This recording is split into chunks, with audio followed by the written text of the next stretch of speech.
Биылғы жылы кәсіп ашамын деуші жастарға, көпбалалы отбасыларға және әлеуметтік осал топтағы азаматтарға үлкен мүмкіндіктер берілуде.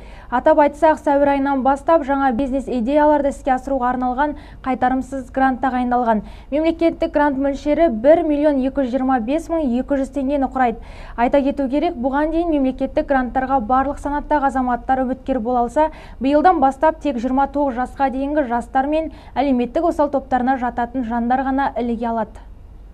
Биылғы жылғы алғашқы грант алушылардың ағыны сәуір айында алған. Барлығы 143 адам тапсырып, 100 адамға қайтарымсыз грант берілген. Соның ішінде 71-і жастарға үлестіріліп отыр. Айта кетсек, грант аламын деушілерге бастау сертификаты болу керек. Сондай-ақ атаулы грант көлемі өткен жылы 583.400 теңгені құраса, биыл 1.225.200 теңгеге артқан. Қайтарымсыз грантқа ие болғандардың бірі Азамат Серікбаев.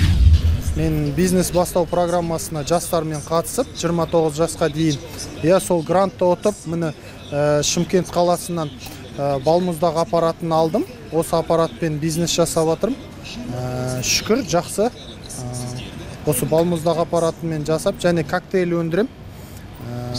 Осы мемлекетіме рахмет айтам. Осы грантты бізге бөліп беріп, біз бизнес бастасын деп, осы программаны жасап шығарған адамдарға алғысым шексіз.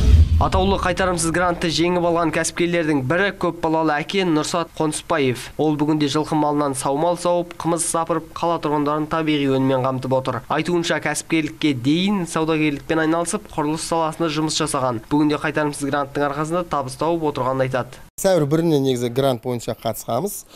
Өкімет 1.225.400 теңге берген, 400 МРП. Сол арқылы 3 биемен алғамыз. Содан кейін саумалмен қымыз айналысып жатырмыз. Азанда 5-те тұрамыз, құлындарды бөлеміз. 8-ден бастап сауамыз, 2 сағат сайын. 8-де, 10-да, 12-лерде, арғырай күнге 10-ға шейін. Айта кетейік, грант аламын деушілерге жұмыспен қамту орталығында жағдайлар жасалған. Атаулы гранттар тұтынушылық мақсаттарға, кредиттік қарыздарды өтеуге, жылжымайтын тұрғын үй сатып алуға, жер учаскелерін сатып алуға берілмейді. Бұл қаражат бір рет қана беріледі. Сондықтан жұмыспен қамту орталығынан нақты жобалармен келген жөн. Мағжан Орынбасар, Нұрлан Бектұрсын, Ерболат Жақаш, 7-7 News.